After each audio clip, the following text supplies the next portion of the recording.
ọ na-afụgo ọ n'ime obi ka anyị nọ. Anyị na-egosite gị vidio etu ihe niile si wee mee na mmemme anyị melụ n'ụbọchị taa. Tata bụ 2nd Jenụwarị. Ị na-enezie vidio a ihe afụkasị ka mmemme si wee gaa. Mmemme niile anyị melụ na Ugochi tubelu na temple yesterday bụ first. Ya bụ mmemme ị ga-afụ ma commissioning of the borehole, the healing water and the Obi Ezumezu. Yarakwazi the installation of the altar of Eze-Ana Restoration Prayer Ministry. Onyenwa bụ ihe anyị ji maka ya wee bịa. Anyị mesịrị mmemme dị iche iche, ndị mmadụ bịara si ebe dị iche iche, ndị enyi dị iche iche, ndị na-eje, ndị na-apụ. Ihe niile gara ọfụma. Esiri ụdị ndị dị iche iche. Esiri ụdị ndị dị iche iche. Mekwazie suya n'ụdị dị iche iche, gwọkwuzie anụ, mee pepe supu, mekwuo salad, nwere ma abacha. Ụfọdụ rikwaziri rice. Mmanya dị iche iche, aṅụrụ mmanya dị iche iche. Udochi ndị mmadụ agba ọsọ nkwụ. Ihe niile gara ọfụma. Anyị mekwanụ wee kwubielu ndị mmadụ okwu ka agụdochalụ na emechara install the new altar. Mana dịka ndị maka nsi eme ihe, adị m ewepụta ụfọdụ ọrụ mmụọ ụfọdụ na soshal midia. Ọ bara uru ije kpọwa afa ndị mmadụ vidio biya ịghọtalụ. Maka na o nwere some high profile individuals ndị so kwenyere anya bụ ekwubiri okwu n'ụbọchị ahụ. O make sense ije kpọwa afa ha, mana mmụọ amadugo afa ha. O make sense ije show kpọwa afa ha na soshal midia, maka o nwere ike mgbe ikwu ha mgbe ibe ha na ndị enyi na business associates nwere ike ịnidiro ka ịgwa mmadụ na ebe ike si abịa. So etu mụnwa na onwe m si reason ọdụrọ necessary, mana ihe dị mkpa bụ na ekwubiri okwu n'isi ha niile si ha watch out na this year na-arụ arụ nwa ga-abụ arụ massive testimonies n'isi ndị friends m, partners, my spiritual children na ndị niile, ndị enyi, ndị na-echere anya ezi echiche na ndị niile na-abụ nnecha onyonyo anyị ha tụsara ya ndị ọzọ. Anyị kwuru na ọmaka ga-emerụ nwoke merụ nwaanyị. So na anyị kọmishọn ya na anyị kwubiri ndị a niile okwu. So nke a bụ ihe ị kwesịrị ịma. Anyị mekwara anya bụ ihe ndị mmadụ nọgido na be m n'ụtụtụ nyanwa bido na 8 o'clock nọgidokwa akwụkwọ almost 7:30 to 8 before the last batch wee na. So na anyị kelere m ụnụ ndị niile kwadoro n'ụzọ dị iche iche na mmemme aga ọfụma, na ndị niile sonyekwara anyị na mmụọ. A sị na aha Chukwu Okike nke pụrụ ime ihe niile na ebumnobi unu niile n'ime arụ 2022 ga-abịarịrị na mmezu. Ihe afụzi vidio ụfọdụ some edited video ebe esepụtagasịrị ụnụ ya gazienụ. Ọ ka ewetara n update etu ya bụ ihe si wee zoo wee gbakọ na ya bụ 1st Jenụwarị 2022. The last ya ka ị watch the videos wee gawa n'iru.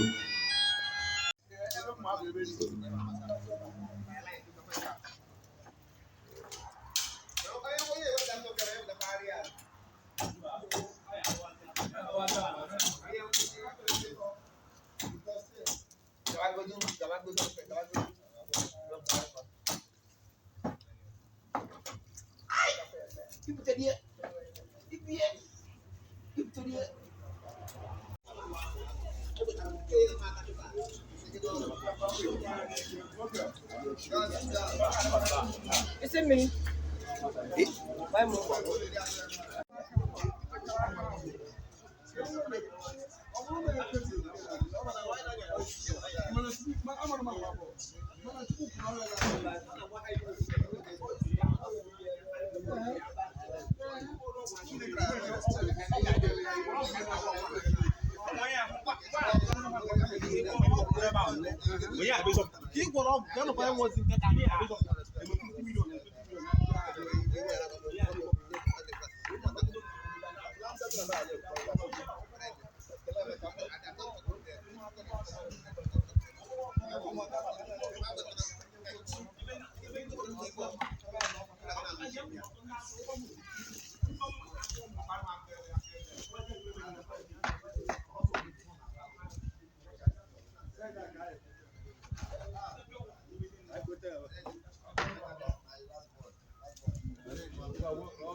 Tata bụ nnukwu ụbọchị ọ daga anyị na-akọmishọnụ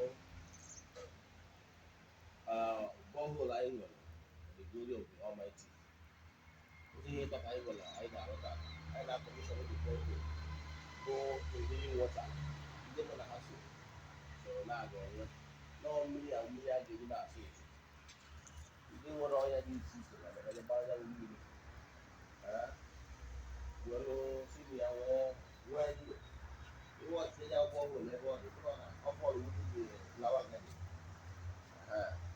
so ọnyanwa emechaa nke ahụ kọmishọn ọnya obi ya bụkwa obi ezumezu Eze-Ana Ugochi tiwere ọrụ nke anyị kọmishọn ọnya awejeje na ebe mere stọọ the altar the new altar ebe ndị mmadụ ga-abịa na-ewere onwe ya bụ altar anyị nwere maka ọdịnala Igbo restoration prayer ministry ebe ndị mmadụ ga-esi mba dị iche iche bịa ya bụ mbụ n'ọta wee ihe ayịyọ maka mkpa ọbụla ha nwere chere mmadụ ozi ihe ka abụ ihe anyị ji maka wee bịa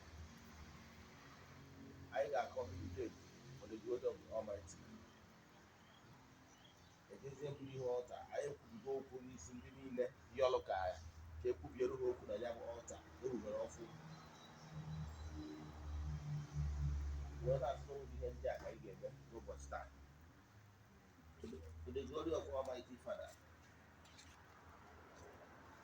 Nwere onwe mbụ Ogbuefi Eze-Ana Ugochi tubelu onye isi nchụaja na Ugochi tubelu ọdịnala tempụl rụkwazi onye isi nchụaja na ọdịnala restoration prayer ministry.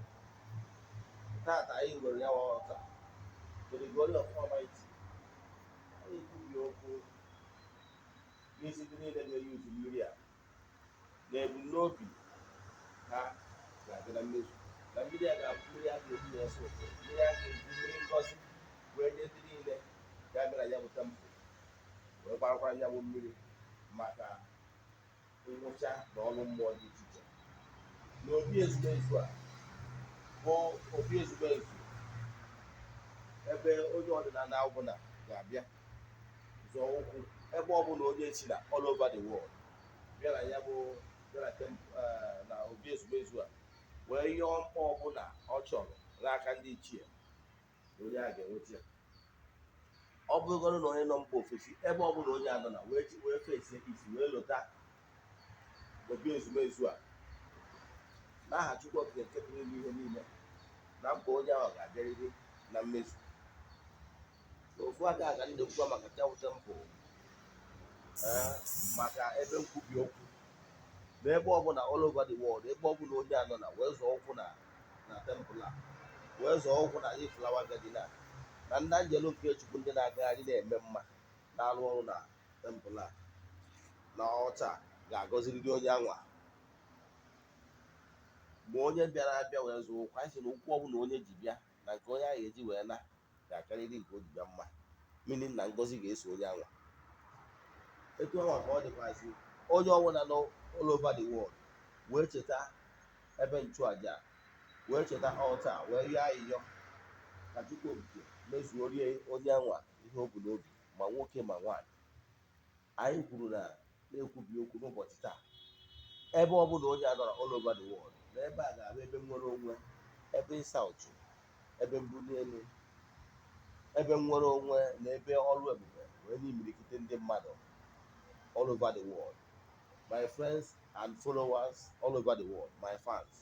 Ebe ọ bụla ị nọ na mkpa ihe mgbu, cheta aja a na-achụ n'Ugochi tụọ na tempụl. Yọọ ndị njele Chukwu ndị na-agagharị na-eme mmadụ eji ụzọ ya bụ tempụl a, ka ha zọọ gị, yọọ merụ ihe ịyọ na ihe ọbụla ịyọ were okwukwe yọọ ga-abịarịrị ya mmezu n'aha Chukwu okike nke pụrụ ime ihe niile.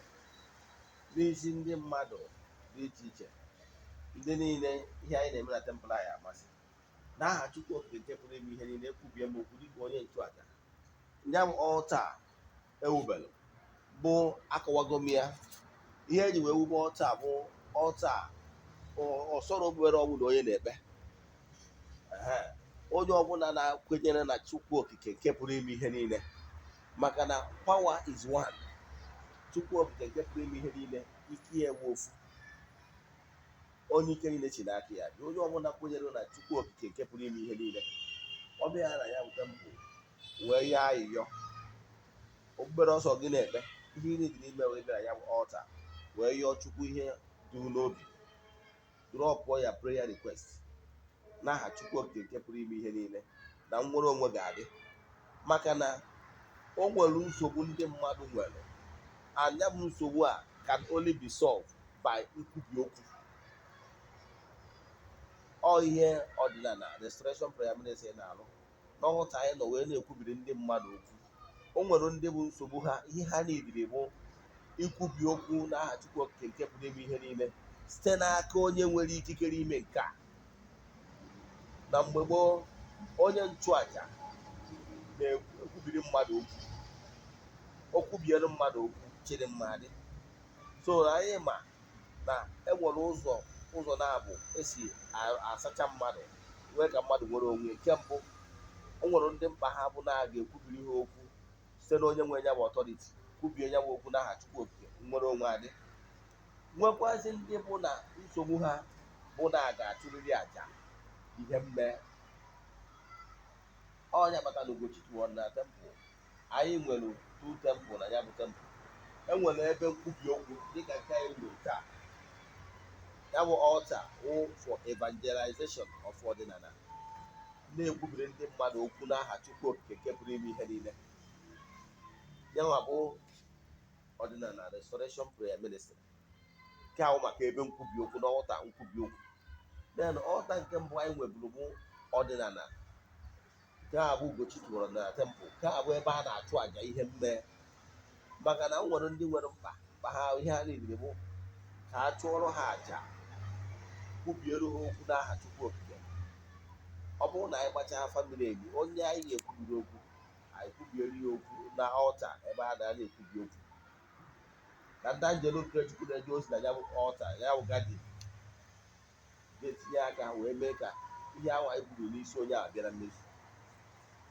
Then ọ bụkwazie na anyị gbasara afọ, ọ bụrụ ndị a ga-achụrụ dị àjà ihe mme n'ọnọdụ ha, anyị ga-chụọrọ ha àjà na the first temple Ugochi tụrụ na tempụl. Ọ mụ nwere onwe mbụ Chukwu nọnyere m enwe na mbụ onye isi nchụàjà na ya ọlta na abụọ. Anyị agụghị ọfọ n'isi ndị mmadụ ndị niile a chụrụ aja n'ụbọchị taa, si n'afa Chukwu okike nke pụrụ ime ihe niile. Anyị ebe anyị declare this Obi Eze-Ana ya na healing water na ọlta okwu n'aha Chukwu okike nke pụrụ ime ihe niile. N'ụbọchị taa, site n'ikere nke nyere m na-emepe m Obi Eze-Ana a ya na ọlta ebe nkwubi okwu n'aha Chukwu okike nke pụrụ ime ihe niile, onye ike niile si n'aka ya abịa. N'ụbọchị tata anyị na-ekwukwazi okwu, ọ bụrụ ndị kwubiri okwu, ndị yọrọ ka na-ekwubiere ha okwu n'ebe nchụàjà na ọlta ebe ahụ ebe anyị hibere ọlta. N'ọlta bụ sọsọ candle and incense ka a na-amụ na ya bụ ọlta.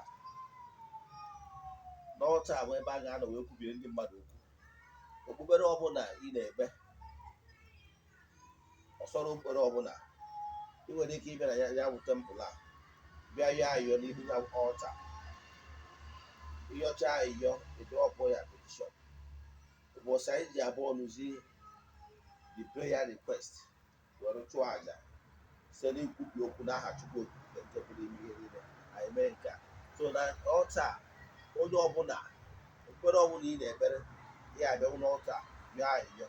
Ọ bụrụ iwu na ịbịa n'ugo na tempụl a n'ọlta na iwu na ị ga-afụ Ogbuefi Eze-Ana Ugochi tubelu ịbịa n'ọlta ịyọcha ayịyọ otu o si wee dịrị gị. Benụ ọ bụrụ na m nọ nso kwubiere gị okwu kwubichara gị okwu ịnaba, ọ bụrụ na m anọrọ nso ịyọcha ayịyọ ịnabara onwe gị. Site n'ụzọ dị etu a imirikite ndị mmadụ ga-abụ ndị nwere onwe ha n'aha Chukwu Okike nke pụrụ ime ihe niile.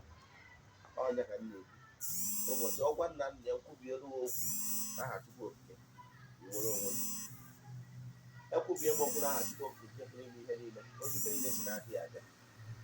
Bịakwazie n'isi ndị niile anyị gọrọ ọfọ na ndị niile anyị kwubiri okwu n'ụbọchị taa. E nwere ọtụtụ ndị mmadụ ndị yọrọ anyị kwubiere gị okwu n'ụbọchị taa n'aha Chukwu Okike nke pụrụ ime ihe niile. Tata ka aka wuru ya bụ ọlta. Ọ bụrụ na next week a ga-arụzi rute ya bụ ọlta etu ọ ya adị, mana taa ka a kọrọ ntara ya bụ ọlta. Ndị niile anyị na-ekwubiri okwu, ndị izizi anyị na-ekwubiri okwu n'aha Chukwu Okike nke pụrụ ime ihe niile. Mgbe anyị kwubiri okwu anyị kpọsịrị afa ha na mmụọ ya ayọ n'isi ha. Mana nke a na-eme kịta ma akpọzi afọ ha n'ofu n'ofu, mana ndị anyị jere nke Chukwu ndị anyị na-ejere ozi na ndị kpọrọ m ọrụ n'aha Chukwu Okike nke pụrụ ime ihe niile maara ha afa ha n'ofu n'ofu. Ekwubie m okwu ekpọkpọ ndị anyị jere nke Chukwu ndị na-agagharị na-eme mma. Entities of powers, elemental beings from east, west, north and south. Mmụọ niile ndị na-agagharị na-eme mma. All the forces of nature, all the elements, for the stars, moon, and na anyanwụ, ndị nọ n'ikuku, ndị nọ na mmiri, ndị nọ n'ala. Maka na ike Chukwu Okike nke pụrụ ime ihe niile bụ ofu. Na-akpọpụ ha niile ka ụlọ bịa jebe n'ọrụ jebe Igbo, jebe mba dị iche iche, ndị n'obodo oyibo, ndị na-ana mmadụ, ndị jere ka ha weta ihe ọma na mba wenata n'ụlọ. Ekwubie m okwu n'aha Chukwu Okike nke pụrụ ime ihe niile si na ihe ọma ga-ebido mebe. Let there be prosperity, let there be fruitfulness, let there be upliftment. Ndị niile n'obodo oyibo 10, 15, 20 years enwere ihe amatapụtara. Ekwubie m okwu na arọ 2022 a ga-abụ arọ nnwere onwe, arọ ebibihe, arọ ịdị ule n'aha Chukwu Okike nke pụrụ ime ihe niile, onye ike niile si n'aka ya abịa. Ekwubie m okwu ndị niile na-awa arụsị aka elefant erie ka ọkụkọ a sị na ọma emezi n'arọ 2022. Ekwubie m okwu si na Chidimma ga na-adị, na mbuli elu ga-adị, na ikuku ihe ga-adị, na ịdị ude ga-adị n'aha Chukwu Okike nke pụrụ ime ihe niile. Ndị niile a na-arụ okefa ekwubie m okwu n'aha Chukwu Okike nke pụrụ ime ihe niile si ka oke ha niile a nara ha ọ na-asite. Ekwubie m okwu kpọọ ndị jere nke Chukwu jebe n'ọrụ jebe Igbo, jebe na mba dị iche iche all over the globe.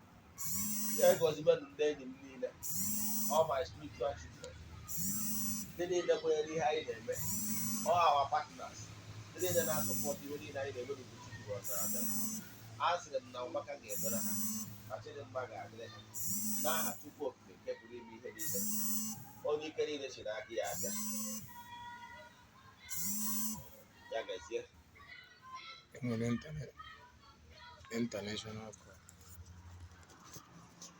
Efra n'obodo. Delete ka anyị pụta n'isi. Nna Eze-Ana ụtụtụ ọma. Ụtụtụ ọma. Tata bụ mbọsị Eke 1st January 2022. Asị m ka m bịa n'obi gị ka mmarụ ka isi wee kwado. Abụ m onye ntụ akụkọ. Asọ m ka mmarụ last year ikwubiri okwu na 1st January ọ bịa na mmezu. Asị m ka mmarụ m nwere nke ị nwere ịgwa anyị ọ bịakwa na mmezu ka o si wee dị nke last year. Daalụ. Daalụ onye nta akụkọ. N'afọ m echenji bido last year wee lọkịta abụ m Ogbuefi Eze-Ana Ugochi tubelu. Oraifite. Abụ m onye mgbasa ozi ọdịnala Igbo. Bụrụkwa onye isi nchụaja n'Ugochi tubelu ọdịnala temple. N'arọ 2022 a taa ka anyị mekwara installation new altar maka ọdịnala Igbo restoration prayer ministry. So na-ahụkwa m onye isi nchụaja na nyanwụ ministri. N'arọ gara aga enyere m meseji and dịka isi wee mara meseji si na nwa nyere n'arọ gara aga emecha na mmezu. N'arọ anọ ndị mụ na ha so gwogwogwu wee gwa m ngwakwa ndị mmadụ ozi ife a ga-edegara anya n'ime arọ anụnwa. Onye ka anyị si ka m gwa ụmụ ụwa, my friends and well wishers. Ozi ndị wee bịa etoro ogologo nnukwu mana ọ ga-straight to the point, and ihe ọ ga-abụ ọbụ na onye ọbụla na-ege ntị n'olu m mee n'ime arọ anụnwa onye anwa ga-enyere testimonies. N'arọ ahụ 2022 ọ ga-abụ arọ ife ọma dị iche iche ga-emekwa. Ihe isi ike ga-adịkwa ka ọ dịkwa last year. So ichebe na a ga-enwe bed of roses na 2022 karịa ihe mere na 2021. 2022 is like a follow-up in the spiritual realm. It's like continuation. So mana ihe dị iche na-arụ anụnwa bụ this year is a year of victory. Ihe ndị mụ na ha kwụsịrị kwuo na arụ ahụ arọ ndị nwere onwe, arụ ịtụba ugo, a year of abundant blessing. Mana ọ ga-abụ ndị niile chuzuru na ha ga-echighata ịya abụ ya the year of the Lord. Ọ bụ oge Chukwu Okike, the year of restoration. Ka m kwuo etu aka iweghọta ihe na-ekwu. Arụ abụ arụ restoration. In fact, meseji enwetara n'arụ abụ nye ahụ rizin eji wee sị m mụ hibe ya bụ ọdịnala restoration prayer ministry. Maka na arọ ya bụ arọ mbuni elu, arọ pụta ihe, arọ mkpọchighata n'ọdịnala. The massive returns a ga-enwe n'arọ a ga-adị like 2 times of ihe nwere last year.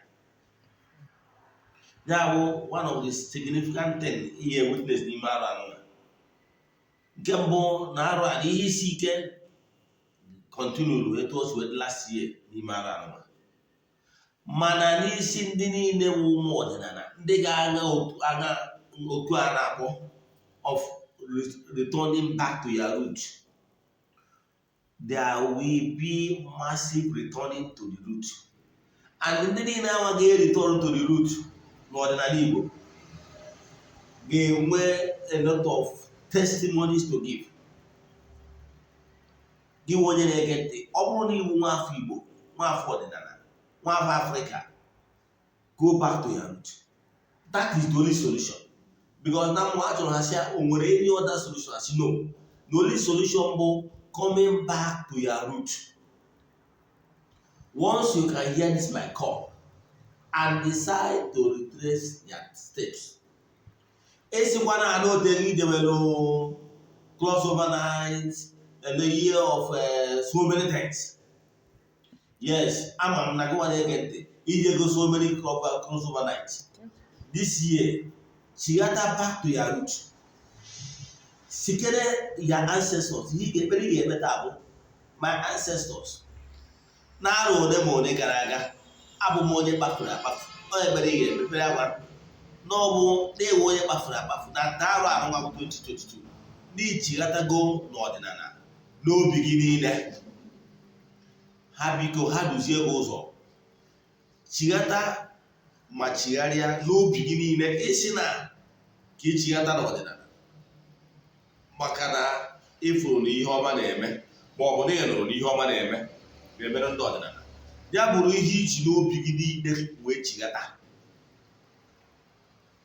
Na ndị mụ na ha so kwuru na ọ bụrụ na ha na isi n'obi gị niile wee chighata n'ọdịnala, nke bụ eziokwu bụ na arụ anụnwa ga-akarịrị mma karịa arọ ndị gara aga. Na arụ anụnwa bụ arọ ndị nọ n'ọdịnala ga-afụ favor n'ụdị pụrụ iche. To the extent na onye ọbụla na-ele anya ga-asị na ndị ọdịnala a na-agọzikwa ha n'ụzọ pụrụ nnukwu iche. and na ọbara isi ọbara agụ ma ọ ga-abara gị nwa onye ọdịnala eriburu eri chighata n'ọdịnala ichighata n'ọdịnala n'obi gị niile kwuo obi okwu a ị na-anụ taa kpọọ Chukwu okike yọọ chi onye ụwa gị si ya biko na-arụ anyị ichighatago n'ọdịnala ha biko ha kwe ka iketa oke na ngọzi niile a ga-enye ụmụ ọdịnala n'ime arụ anụwa. Nke abụọ ekpere ị ga-ekpe ikpe ekpere a n'obi gị niile n'ime arụ anụwa ga-abụ a year of testimonies to ụmụ ọdịnala all over the globe. Nke ọzọ a ga-amụ kwuo ọbụla na a ga-enwe a lot of massive coming back to ọdịnala. A ga-enwe massive coming back to ọdịnala like 2 times ihe enwe last year. So your uncle ị na-ele anya last year nwere ike dị surprise na this year na ọ ga-agba brother na echekatago to ọdịnala. Every family will witness this turnaround of restoration. Nke a bụ nke bụ asị kwuo. Nke ịtọ bụ n'isi ndị niile bụ ndị akpọrọ ọrụ ma iwu eze nwoke ma iwu eze nwaanyị ma ịbụ onye ọbụla nwere kọl. Ihe a sị m kwuo na ọ bụrụ na onye ọbụla akpọrọ ọrụ wepụtara obi ya niile ghara iji obi aghụghọ jiri obi ya niile wee so ndị kpọrọ ya ọrụ na arụ arụnwa ga-abụ arụ massive testimonies, massive miracles, massive upliftment na onye ọbụla agbara ọrụ n'ime arụ arụnwa ga-echigha n'ọrụ ya n'ihu ọrụ ya na-arụ ọrụ ya n'obi ya niile with every seriousness. A sị m gwa gị na arụ arụnwa na ị ga-afụ abundant blessing karịa nke ịfụ na 2021. Ọ bụrụ na iwu onye zagoro oku mana 2021 efegoro gị, a sị m gwa gị na 2022 ga-efekọ gị ma ọ bụrụ na ị were obi gị niile eji na mmụọ ahụ were obi gị niile wee sonye wee zaa okwu a. Na ọ bụrụ na ime nke a na ngọzi pụrụ nnukwu iche ga-eru gị aka. Above all, na victory will be for children of ọdịnala. Ozi a maka na mgbe ndị na-ezigbo ozi na-ezu na-asị ha na ihe nchọrọ ụwụ ebe ọ gbasara ụmụ ọdịnala. I don't care about what is happening in government or we hear happening in the economy. Yes, but I don't be interested in there. Maka na economy of the ndị na-achịghata ọdịnala be different because n'ihe ọsọ ya mebe na nwa agụ amarata ahịfịa. So na in every critical condition or any bad economy all over the globe na nwa agụ amarata ahịfịa na ụmụ ọdịnala ndị niile chịghatara ọnụ Chukwu okike ga-azụ ha nri in massive way n'ime arụ anụwa maka ndị kwerenụ. Ọnya bụ message ụzọ ihe taa ka na point release na this year. With the type of testimonies ị ga-afụ this year ma mbunye ni financial breakthrough ọ ga-adị very massive. Then nke a bụ message m nwere for new year. N'isi ndị niile nke a ozi afọ na ekpere ka njọ ka mpe n'isi ndị niile bụ ndị enyi m, my spiritual children, ndị niile my partners, friends of the temple, ndị niile ihe anyị na-eme na-amasị, my fans, subscribers all over the globe. Ihe m na-ekwu nchọrọ ikwu n'ụbọchị taata bụ na Chidimma ga-adịrị nwoke dịrị nwaanyị ndị niile na-eso anyị na ga-enwekwa abundant reward for your sacrifices. N'aha Chukwu okike nke pụrụ ime ihe niile onye ike niile si n'aka ya bịa. Ise daalụ. Ogbuefi Ugochi tubelu Eze-Ana. Anyị ekene gịrị nne. Obi juru m sọ aṅụrị. Ọ ya agazi. Ọ ya agazi.